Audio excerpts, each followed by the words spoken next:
It's often said that anything can happen in the WWE, and for the most part, that's true. We've seen countless improbable scenarios play out over the years, whether it be the end of the Undertaker streak at WrestleMania, the resurrection of ECW, or the return of Bret Hart. When it comes to WWE television, whatever you want to see will probably happen if you just keep watching long enough. But this emphasis on unpredictability opens the door for all types of nonsense, such as Santa Claus turning heel, a ladder match that decided the custody of a child, or Hornswoggle being revealed as both the Raw Anonymous general manager and the lost son of Vince McMahon. While thinking outside the box and not being afraid to take chances can create compelling storylines and make unlikely stars, sometimes events play out in the WWE that seem to have no other purpose beyond embarrassing those involved. In 1999, former Olympic powerlifter Mark Henry was repackaged as a degenerate sex addict who claimed to have lost his virginity when he was 8 years old to his sister, who he'd remained in an incestuous relationship with for the last 2 decades. When was the last time you had sex with your sister? Day before yesterday. It's unknown how many additional tickets this angle sold. In 2012, bored WWE writers began jokingly referring to Natalya as Natalie Neidfart backstage, and coming up with new goofy names for her moves such as the sharpshooter. Shortly thereafter, this gimmick inexplicably found its way to television, and Natalya began a short-lived run as the farting diva, with gas so putrid it was literally deadly. And in June of 2001, Perry Saturn was placed in an angle that saw him enter a romantic relationship with a household mop, possibly as punishment for his unprofessional conduct during a match the previous month. This is the story of one man and the janitorial equipment he was forced to love. Perry Saturn entered the wrestling business in 1988, training under Killer Kowalski, and made his in-ring debut in 1990, working the independents and taking on the gimmick of a cowboy called the Iron Horseman at one point. He even showed up in the WWE as a jobber a couple times in 1992. He met his future tag team partner John Kronus while working at a nightclub in Boston. Saturn had based his ring name off the Roman god, so likewise Kronus based his off the Greek equivalent. Together they formed the Eliminators and established themselves in USWA, making $40 a week before catching the eye of ECW owner Paul Heyman. The team had a solid run in ECW, capturing the tag title 3 times. In 1997, Saturn moved on to WCW as a mid-card singles competitor, aligning and feuding with Raven, as well as Glacier, Jericho, and Hacksaw Jim Duggan, among others. In WCW, he managed to capture the television championship once, and also had 2 short reigns as a tag champion with Raven and Benoit. By 2000, NWO's storyline had run its course, and rampant backstage politics and poor booking had left WCW creatively bankrupt, and in a death spiral that concluded with its closure the next year. When head writer Vince Russo was demoted and Kevin Sullivan was appointed in his place, a group of WCW wrestlers who would later become known as the Radicals defected en masse. The Radicals were comprised of Chris Benoit, Eddie Guerrero, Dean Malenko, and Perry Saturn. It was actually Saturn who originally contacted the WWE and began the negotiations to bring the group in. Shane Douglas and Conan had also been interested in making the jump, but the WWE had very little interest in Shane and supposedly didn't realize who Conan was, as he kept referring to himself as K-Dog during all phone conversations, resulting in Bruce Pritchard simply telling him to send in a tape and some pictures. The Radicals drifted apart over the next year, with Eddie being released due to substance abuse issues and Benoit being pushed as a single star. Although Vince McMahon had initially been high on Saturn, seeing him and Benoit as having the most potential of the group, ultimately Saturn struggled to connect with the audience and spent most of his time in the lower mid-card, entering an on-screen relationship with Terry Runnels and teaming with Dean Malenko. Perry Saturn's career took an unexpected turn following the May 7, 2001 taping of WWE Jacked, a syndicated B show that mostly featured lower card wrestlers. Saturn was booked to take on jobber Mike Bell, who you might remember from the documentary Bigger, Stronger, and Faster, which was directed by his brother Chris. Although he never found a permanent spot on the main roster, Mike Bell had served as enhancement talent for the WWE for several years, working televised matches against some of the company's biggest stars. He's also the one who brought John Cena into the wrestling business. The two met at a gym, and Bell offered to train Cena at his wrestling school. The match opened with Bell executing an arm drag, and Saturn coming back with some chain wrestling before retaking control with a shoulder tackle. Back to his feet, Bell countered a headlock by sending Saturn into the rope, and it's here that this match went horribly wrong, as Bell attempted 2 hip tosses. The first saw Saturn struggle to gain enough height to flip and take the bump on his back. The second was a complete botch, with Saturn rolling through on his head, he immediately rose to his feet and began legitimately attacking Bell, landing a number of real punches before throwing him out of the ring and straight onto his neck in complete disregard for his opponent's safety. At this point, Saturn calmed down and the match resumed as it worked. He followed Bell to the outside and gave him a stiff shot into the steel steps before returning to the ring and executing a brainbuster for a 2 count. After sending Bell sternum first into the turnbuckle, Saturn finished him off with a super kick and a swinging fisherman suplex for the 3 count.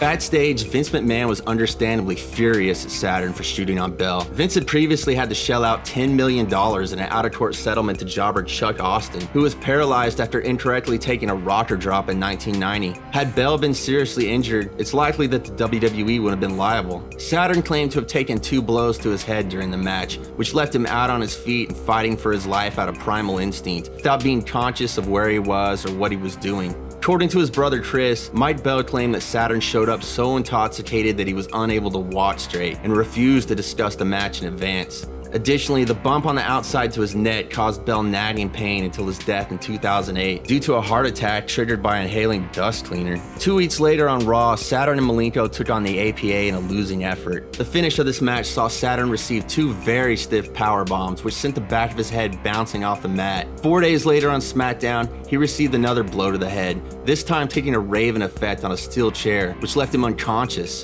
Dean and Terry accompanied him to the trainer's room, where Saturn emerged appearing in good spirits, but a little confused. Bunnies eat radishes so they can have babies. His condition had apparently worsened by the June 4th, 2001 episode of Raw, as Saturn interrupted Terry's bra and panties match wearing a robe and G-string of his own. And that Thursday on SmackDown, he appeared to forget who he was entirely, joining the Dudleys to finish off his own tag partner. Since the Benoit murder-suicide, head injury angles have sort of become taboo in wrestling, but at the time, this was a typical comic gag and wasn't intended to be controversial. The June 14th episode of SmackDown saw Terry, Saturn, and Dean given the day off, and they took the opportunity to sit down to a nice dinner, with Dean even bringing along a blind date. The table's dinner conversation mostly consisted of Saturn spouting increasingly strange non-sequiturs. This is why orphans like porridge. You're welcome. While he enjoyed his meal of crowns and mustard. However, Dean's date was swept off her feet by this banner, leading Terry to attack her in a jealous rage. But of course, she missed, resulting in Saturn sustaining yet another blow to the head. The next week, Commissioner William Regal laid out his plan for Saturn to take on Test in a match that night for the Hardcore Championship, to which Saturn coyly replied, Doggies eat applesauce to save the ozone layer. Early in the match, Saturn pulled back the apron and began filling the ring with your usual standards of any Attitude Era hardcore match. But among the kendo stick and aluminum trash cans you never see anymore outside of wrestling was an ordinary household mop. The area beneath a wrestling ring is a bit of a white hole, and you never know what a wrestler is going to find once they peek their head under there. But even though this is such an everyday item, this might be the only time I can remember someone actually pulling out a mop. This match would see Saturn take repeated blows to the head, and ended with Test getting the pinfall after a running boot that snapped the mop in half. As Terry attempted to help the battered Saturn to his feet, he shrugged her off, instead concerning himself with the well-being of the broken mop, which he almost seemed to embrace as he walked to the back. The next week, Big Show accidentally spilled Trish Stratus's water bottle backstage, and not wanting anyone to slip, he naturally grabbed the nearby mop to clean up the mess. This resulted in a violent confrontation with Saturn, who fell to his knees in horror as the mop was snapped in two. An impromptu match was booked on the spot, and the broken cleaning utensil accompanied Saturn to the ring along with Terry. Just as Saturn appeared to take the upper hand, Trish grabbed the mop, breaking his concentration and luring him away from his opponent, giving the Big Show a chance to find his bearings and hit a choke slam for the pinfall. Saturn held the mop to his chest as he lay defeated in the ring. Perry Saturn's behavior grew increasingly erratic over the next few weeks. Duty. You're welcome.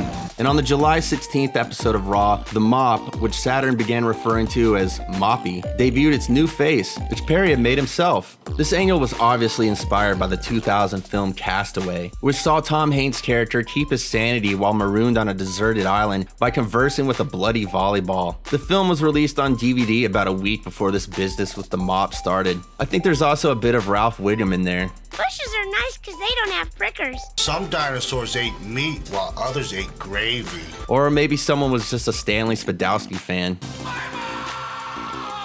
According to Saturn, this angle was conceived by Pat Patterson and pitched to him by Vince McMahon himself. In interviews, Saturn has claimed that the gimmick was intended as punishment for his actions in the match against Bell. Preferring to be taken seriously as a wrestler, Perry Saturn absolutely hated this gimmick. According to Chris Jericho, Saturn left the creative meeting furious, vowing to get the gimmick over out of spite. However, longtime creative team member Bruce Pritchard disputes that this gimmick was meant as punishment, claiming that their intentions were to help Saturn, who creative viewed as lacking personality and unable to cut a good promo. The July 26, 2001 episode of SmackDown saw Saturn take on Lance Storm, a man who'd faced similar creative troubles. Although a talented ring technician, Storm was often described as the most boring man in wrestling, and in 2003, he was sacked with a humiliating dancing gimmick. Storm desecrated the defenseless Mop during their match, leading Saturn to fly into a blind rage, using his beloved Moppy as a weapon. That same night, Terry gave Saturn a stern ultimatum. It was either her or the Mop. You're welcome. But according to Paul Heyman, there wasn't much difference anyway. You know, if you tie two balloons to the mop, it'll look just like Terry. Hell hath no fury like a woman scorned for an old household mop. And Terry accompanied Raven to the ring for his match against Saturn on the August 9th episode of SmackDown. On commentary, Michael Cole noted that Moppy and Saturn had spent the day shopping in LA. Saturn made short work of Raven, beating him clean with his finisher in under 2 minutes. But as he ran around in circles to celebrate, he discovered that to his dismay, Moppy was missing. He spent the rest of the night scouring the arena in search of his cherished mop, only to be confronted by Terry, who coldly remarked that he lost Moppy just like he lost her. Realizing that his friend was in true distress, and also a bloody imbecile who wouldn't know the difference anyway, Commissioner Riedel attempted to reunite Saturn with a fake Moppy on the August 23rd episode of SmackDown. However, Saturn saw straight through this ruse, attacking Riedel and Tajiri with the imposter before collapsing in utter grief.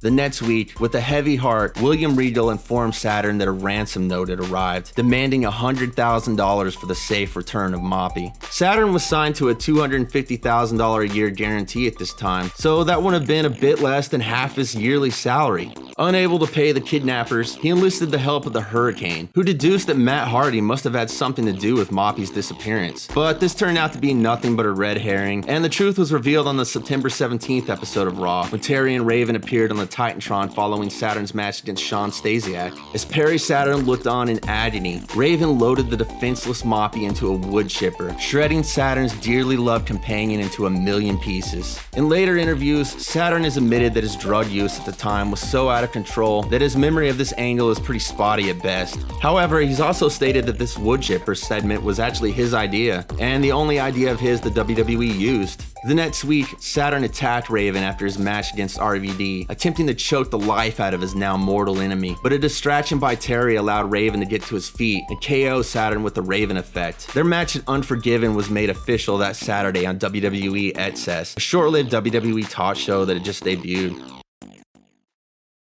The 2001 Unforgiven pay-per-view originated from Pittsburgh, Pennsylvania, in front of a crowd of 13,885. The match began with Saturn rushing the ring, taking Raven to the ground before the bell. After applying a blatant choke and throwing multiple close-hand fists, referee Charles Robson attempted to intervene, only to be shoved away, into the ropes for a flying elbow. Then Saturn hit a pretty high springboard dropkick, which caused Raven to bail, attempting to walk out on the match. But Saturn caught him on the entrance ramp and they brawled back to the ring, where Terry interfered too early and in full view of the ref, resulting in a pretty awkward heat spot. Back outside, Raven hit a Russian leg sweep into the barricade, then sent Perry head first into the steel steps, into the ring for some right hooks, then a clothesline in the corner, which was followed by a bulldog for a 2 count. Saturn attempted to fire back with some punches, only to be locked in the Cobra clutch. He escaped the hold, but was knocked back outside by a knee to the gut and dumped twice more face first into the mats. But he fought his way back, visibly bleeding around his left eye and attempting a sunset flip over the top rope, but Raven countered with his own pin attempt, sternum first into the turnbuckle, and Saturn ducked a clothesline, countering with a super kick. On commentary, JR described this sequence as Perry Saturn sauntering across the ring and speculated that he was playing possum. More brawling and two big suplexes by Saturn were followed up with a springboard for a 2 count. Raven attempted to come back with a running nothing, which Saturn managed to avoid and counter with an unsuccessful roll-up into the corner, and they climbed to the top rope, where Raven blocked a Hurricane Rana and hit a flying clothesline for another 2 count, which was shortly followed by a sunset flip and another failed pin attempt, which Saturn, visibly gassed, kinda kicked out of. Feeding off the less than total apathy from the fans, Saturn sent Raven catapulting into the turnbuckle, then executed his twisting fisherman suplex, otherwise known as the 3-handled moss-covered family Durdunza, for the win at 5 minutes and 7 seconds. This match was awarded 1 3/4 stars in the Wrestling Observer newsletter. Although Moppy and concussed Perry Saturn had become fan favorites in the preceding months, even releasing a t-shirt, the crowd couldn't have cared less about this match, sitting in absolute silence through the majority of the contest. Writing in his blog, noted internet wrestling critic Scott Keith remarked that this match ended with the noise of 7,000 people returning from the concession stands, asking, "Did I miss anything?" and the other 7,000 people replying in unison, Although Saturn hated this angle, he recognized that it was getting over and wanted to keep it going with a nationwide search for Moppy that would have included a hotline where fans could call and leave tips. Unfortunately, the WWE rushed the ending, killing off Moppy prior to the blow-off match, giving fans no real reason to care about the results. At the end of the day, this was 2 men fighting over about $8.50 of stolen property. They had a rematch on Heat a week later, which Raven won clean with a Raven effect, but the following week, Perry Saturn teamed with Scotty 2 Hotty and his one-night only Moppy 2 Hotty to defeat Raven and Just Incredible, ending the feud. This was the last major angle of Saturn's career, and he was released in November of 2002 while injured, having spent the last months of his career appearing almost exclusively on Sunday Night Heat. He made some appearances in TNA and the Independents throughout the next couple of years before being shot while rescuing a woman from a rape in 2004. Following this injury, Saturn claims to have become addicted to meth and also homeless for 2.5 years. For several years, he disappeared completely, with even close friends and family unaware of his whereabouts. But he resurfaced in 2010, claiming to have resolved his addictions and even worked a few indie dates. In recent years, Perry Saturn has fallen on hard times, and in a tragic case of life imitating art, claims to now suffer from brain damage due to the repeated blows to his head he sustained during his wrestling career. Although Moppy was tragically killed on screen, there was at least one other version made, which was put on auction and sold by the WWE in 2005 for $252. After listening to Perry Saturn tell a story about what he and his female friends used to do with Moppy back at the hotels, I recommend that whoever bought this item put on a pair of gloves and throw that thing in the nearest trash can. Thanks for watching, and please subscribe if you want to see more.